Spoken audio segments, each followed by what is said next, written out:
जय भीम, नमो बुद्धाय। आज central university south Bihar गया के शोधार्थियों का एक एकेडमिक फोरम बहुजन स्कॉलर फोरम के माध्यम से जो भारत बाबा साहब के जयंती समारोह 2023 के उपलक्ष्य में जो आज 14 अप्रैल से लेकर 14 मई तक मनाया जा रहा है, इस जयंती के उपलक्ष्य में आयोजित जो शीर्षक है आज का कार्यक्रम का, भारत में बाबा साहब डॉक्टर भीमराव अम्बेडकर के विचारों की प्रासंगिकता एवं समकालीन चुनौतियां में हमें आमंत्रित करने के लिए मैं आप सभी शोधार्थियों को प्रति मैं आभार व्यक्त करता हूं। आज इस कार्यक्रम की शुरुआत करने के पहले मैं बाबा साहब के दिए हुए संविधान के प्रस्तावना पर अपना आप सबको संस्मरण करते हुए एक बार आप सबके समक्ष प्रस्तुत करना चाहता हूं।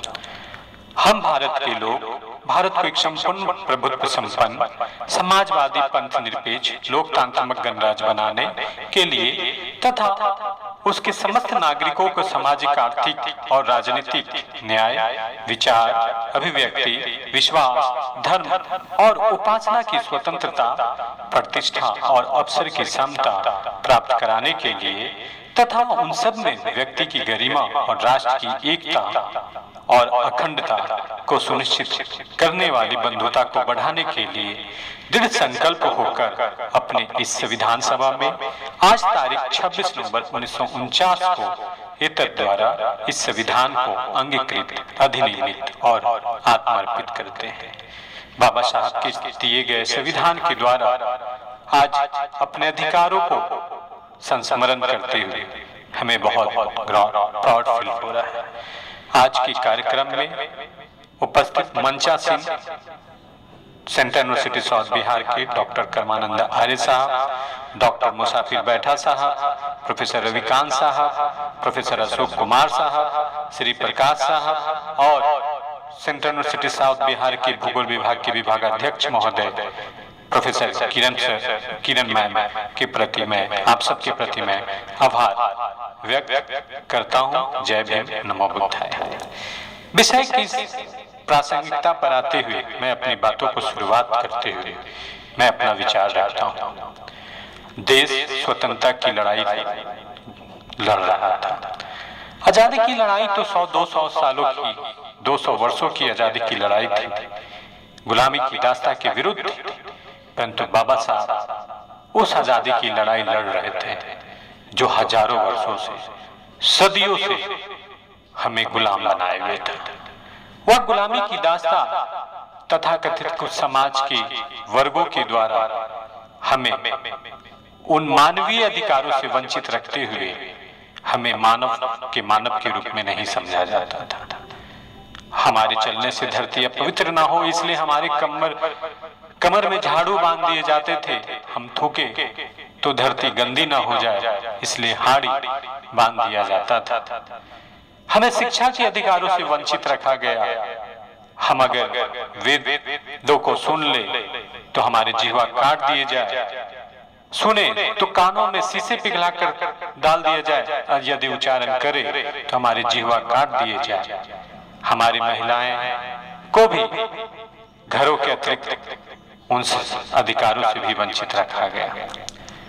ये समाज की इस तरह की दुर्व्यवस्था का पीछे वजह क्या थी?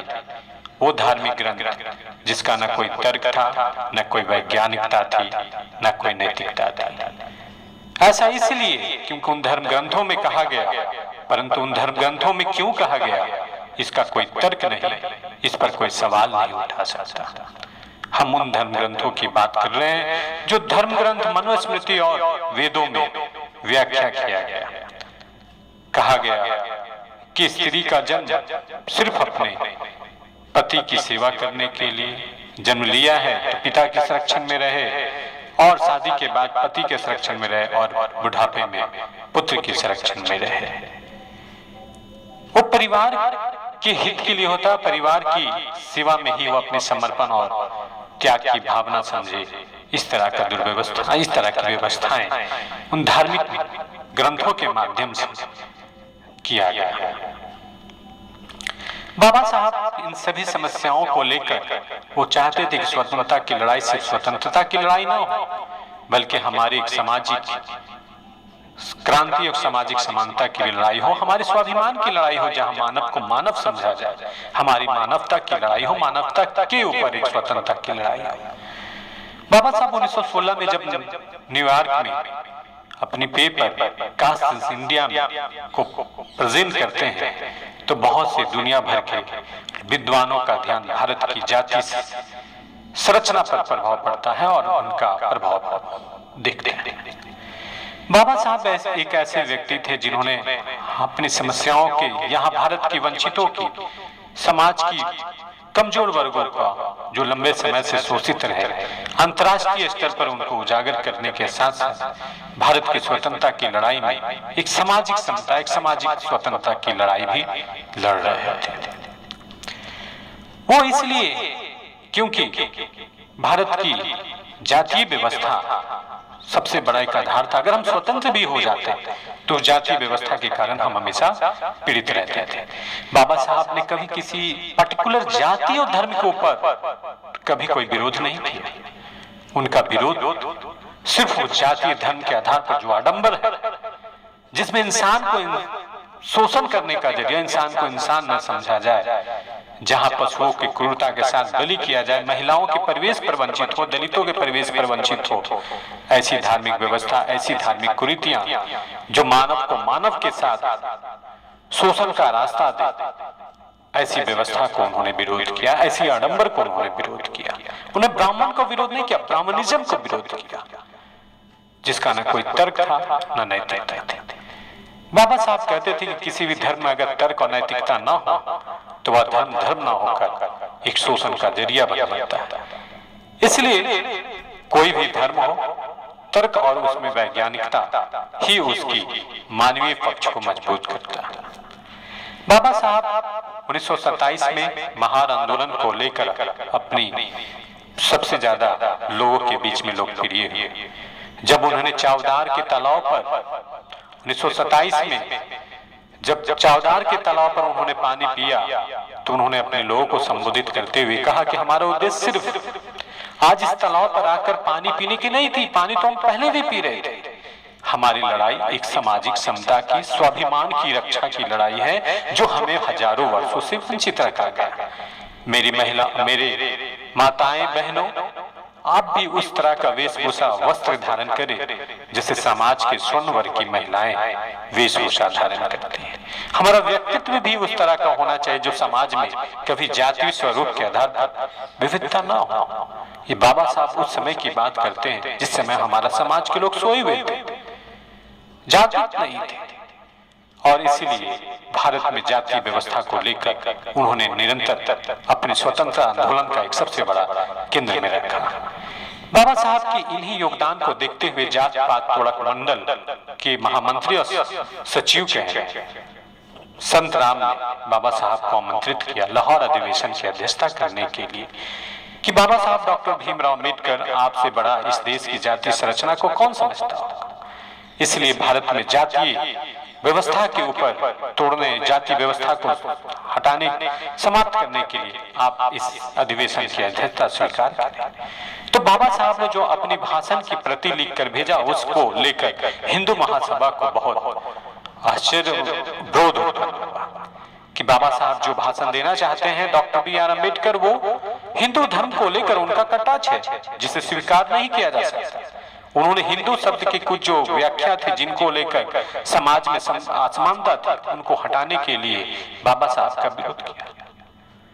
बाबा साहब, मेरे सुधार्थियों, आपको बाबा साहब से प्रेरणा लेना चाहिए कि बाबा साहब ने कभी भी अपनी लेखनी के माध्यम से समझौता नहीं किया। उन्होंने अपने स्वाभिमान कभी गिरवी नहीं रखा, और इसलिए उन्होंने उस तथ्य को, उस खंड को हटाने से साफ इनकार कर दिया। अंत में लाहौर अधिवेशन कैंसिल हो गया, परंतु बाबा साहब के वो लेख एनिहिलेशन ऑफ कास्ट नाम से प्रकाशित हुआ, जो हम सबके बीच में है।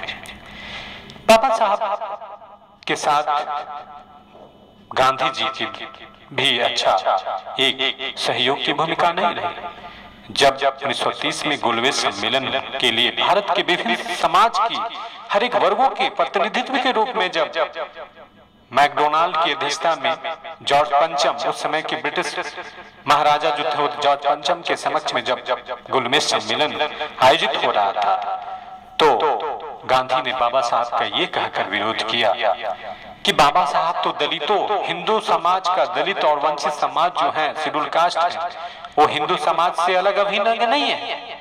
और बाबा साहब दलितों से ज्यादा, गांधी जी खुद को कहते थे कि मैं पूरे दलितों का प्रतिनिधित्व करता हूं। तो सर मैकडोनाल्ड ने गांधी से कहा कि भाई आप दलितों को समस्याओं को निराकरण करने के लिए कौन सी बातें रखते हैं? तो उनका कोई तर्क सार्थक नहीं था। बाबा साहब ने जब अपनी बातों को रखा तो वह गोलमेज सम्मेलन में सबकी ध्यान बाबा साहब की बातों के ऊपर आया। उन्होंने स्पष्ट कहा कि हमारी सिर्फ लड़ाई पानी पीने का नहीं है, हम तो हजारों वर्षों से शोषित आए हैं, हमको मानव के रूप में समझा ही नहीं गया। हमें न कभी पानी पीने दिया जाता था, न हमें साथ बैठने का अधिकार दिया गया। हमसे इतने थे कि मंदिर धरती तक छू जाते थे। हमारे साथ तो दुर्व्यवहार पशुओं से भी क्रूरता रूप में किया गया। हमारे कभी भी ब्रिटिश गवर्नमेंट ने इस पर ध्यान नहीं दिया। महोदय, आपने भी नहीं कभी प्रशासनिक रूप से हमें अधिकार दिए कि सेना में भी भर्ती हो, हमारे अधिकार हो, हमें ये दिए जाए, हमारे प्रॉपर प्रतिनिधित्व की बातें हो। स्वतंत्रता सिर्फ स्वतंत्रता नहीं है, हमारे अधिकारों की भी एक स्वतंत्रता होना चाहिए, हमारे स्वाभिमान के भी एक रक्षा होना चाहिए। तो सर मैकडोनाल्ड जो ब्रिटिश प्रधानमंत्री थे, उनकी बातों पर गंभीरतापूर्वक विचार करते हुए कम्युनल अवार्ड की घोषणा किया गया। परंतु गांधी जी नहीं चाहते थे कि वंचितों और समाज के बहुत से कमजोर वर्गों को उस कम्युनल अवार्ड के माध्यम में एक चीज जो बहुत इंपॉर्टेंट थी, उसमें यह थी कि कोई भी अगर रिजर्व कैटेगरी से प्रतिनिधित्व या उम्मीदवार खड़ा होता है तो उसकी वोट देने का अधिकार भी उसी रिजर्व कैटेगरीज के लोगों को होगा, ताकि वो उसके प्रति जिम्मेदार रहे और उसके अधिकारों को लेकर काम करे। गांधी जी ने इसका विरोध किया और अनशन पर बैठ गए, जिसको हिंदू महासभा और सभी लोगों की मध्यस्थता से बाबा साहब को अंत में झुकना पड़ा। और 25 सितंबर 1932 को पूना पैक्ट, जो यरवदा जेल में गांधी जी जहां जेल में बैठ के अनशन कर रहे, वही ये समझौता करना पड़ा। ये सिर्फ लड़ाई वहीं तक नहीं रही, बाबा साहब ने बहुत से अपनी लेखनी के माध्यम से समाज के बीच में अपनी बातों को रखा। उन्होंने ये भी कहा कि who were Shudra and how they become untouchables। उन्होंने कहा कि जब वर्ण व्यवस्था थी तो जातीय स्वरूप हमारे पहले से नहीं थी, जातीय स्वरूप कैसे आया और कैसे ये क्षुद्र ही अछूत बन गए। इन पर उनकी बहुत सी लेखनी आया, जिसको मैं बहुत संक्षिप्त में आपके सामने रख रहा था, लेकिन आप उस पर ध्यान दीजिएगा, रखिएगा। बाबा साहब स्त्रियों के अधिकारों के प्रति भी बहुत चिंतित थे और इसलिए उन्होंने अपनी जो किताबें हैं हिंदू नारी का उत्थान एवं पतन में विस्तृत से चर्चा भी की और उन्होंने कहा कि महिलाएं आज से जब देश की स्वतंत्रता आर्यों के आने के पहले स्थिति बहुत अच्छी थी, महिलाओं की मातृसत्तात्मक समाज थी, स्त्रियां न सिर्फ घर की व्यवस्था से लेकर बाहर की आर्थिक गतिविधियों में भी समाई थी और समाज बिल्कुल एक समतामूलक समाज थी। परंतु ये चीज देखकर जो मेरा अध्ययन या तर्क है कि आर्य ये समझते थे कि कहीं ये व्यवस्था फिर से ना कायम हो जाए, इसलिए स्त्रियों के अधिकारों को संकुचित करते हुए उन्हें एक सिर्फ पितृसत्तात्मक समाज का एक अभिन्न अंग के रूप में, एक अनुषंगिनी के रूप में उनको सीमित कर दिया गया ताकि समाज में इस तरह का दोबारा उनको अधिकार ना मिले। बाबा साहब उन अधिकारों के प्रति बहुत सचेत थे और वो चाहते थे कि देश की जब स्वतंत्रता की लड़ाई, आजादी की लड़ाई जब समाप्त हुई, जब देश आजाद हुआ, तो हिंदू कोड बिल के माध्यम से उनको वो अधिकारों को दिलाना चाहते थे। और इसलिए उन्होंने हिंदू कोड बिल में यही बातों को रखा कि जिस प्रकार से पुरुष को सारे संपत्ति पर अधिकार है, उस प्रकार से महिलाओं को भी संपत्ति का अधिकार होगी। विधवा होने पर उन्हें स्वतंत्र रूप से शादी करने का अधिकार होगी, उनके स्वतंत्र रूप से पति चुनने का अधिकार होगी, पिता की संपत्ति में भी उसका अधिकार होगा, और उसके साथ साथ यदि वो चाहे तो अपने हर एक डिसीजन मेकिंग में गोद लेने तक का अधिकार होगा। इस तरह की व्यवस्थाओं के साथ बाबा साहब महिलाओं के अधिकारों के बारे में हिंदू कोड बिल की, परंतु दुर्भाग्य कि सिर्फ पुरुष ही नहीं, महिलाओं ने भी इस चीज को विरोध किया, और तथाकथित कुछ जो समाज के स्वर्ण वर्ग, जो स्वर्ण समाज से जो सांसद थे, उन्होंने तो विरोध किया ही। धार्मिक पुरोहितों, शंकराचार्य जैसे लोगों ने तो विरोध किया ही। उस समय के तत्कालीन जो भारत के प्रथम राष्ट्रपति डॉक्टर राजेंद्र प्रसाद थे, उन्होंने यहां तक कह दिया कि अगर हिंदू कोड बिल को वापस नहीं लिया गया तो मैं राष्ट्रपति पद से इस्तीफा दे दूंगा। श्यामा प्रसाद मुखर्जी से लेकर बहुत से ऐसे हिंदू महासभा के जो बड़े धार्मिक और स्वतंत्रता आंदोलन को अपने आप को बहुत बड़ा एक नेता मानते थे, उन्होंने भी इसका विरोध किया। अंत में नेहरू को विवश होकर हिंदू कोड बिल को वापस लेना पड़ा। बाबा साहब बहुत दुखी हुए और उन्होंने कहा कि आज मुझे अपने उन 4 पुत्रों की मृत्यु पर भी जितना दुख नहीं हुआ, जितना दुख मुझे आज हिंदू कोड बिल को इस संसद में नहीं पास करवाने की वजह से हुआ।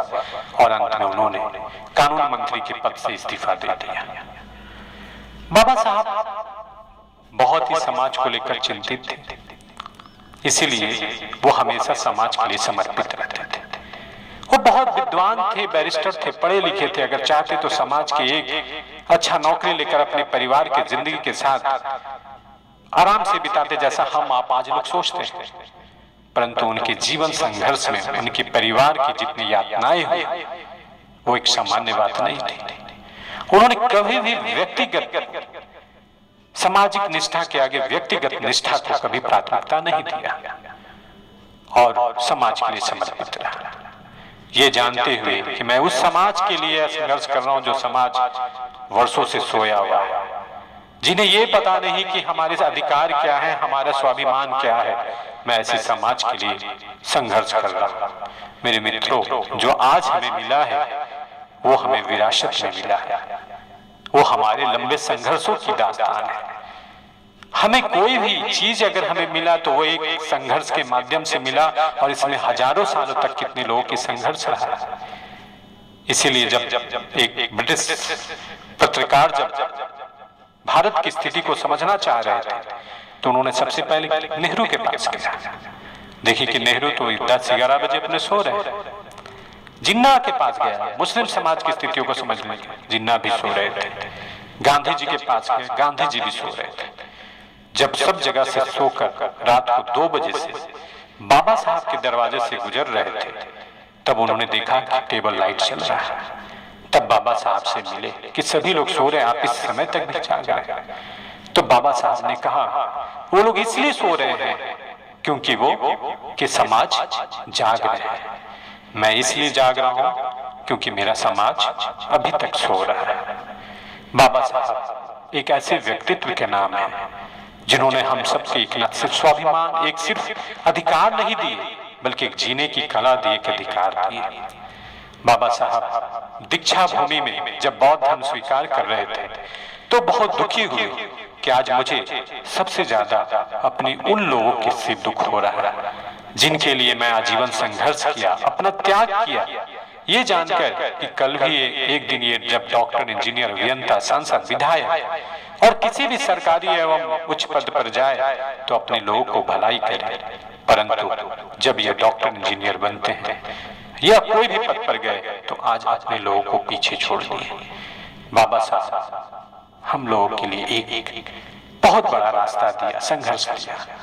आज हम लोग उन्हीं के अधिकारों के बाद भी, स्वतंत्रता की लड़ाई लड़ने के बाद भी आज ऐसे कुछ लोग हैं जो उन धार्मिक, उस संविधान के अधिकारों को हमसे छीनना चाहते हैं, हमारे अधिकार को लेना चाहते हैं, जो हमें एकजुट हमें होना होगा। इसलिए बाबा साहब की शिक्षित बनो, संगठित बनो और संघर्ष करो, इन विचारों के साथ मैं आज अपनी वाणी को विराम देता हूँ।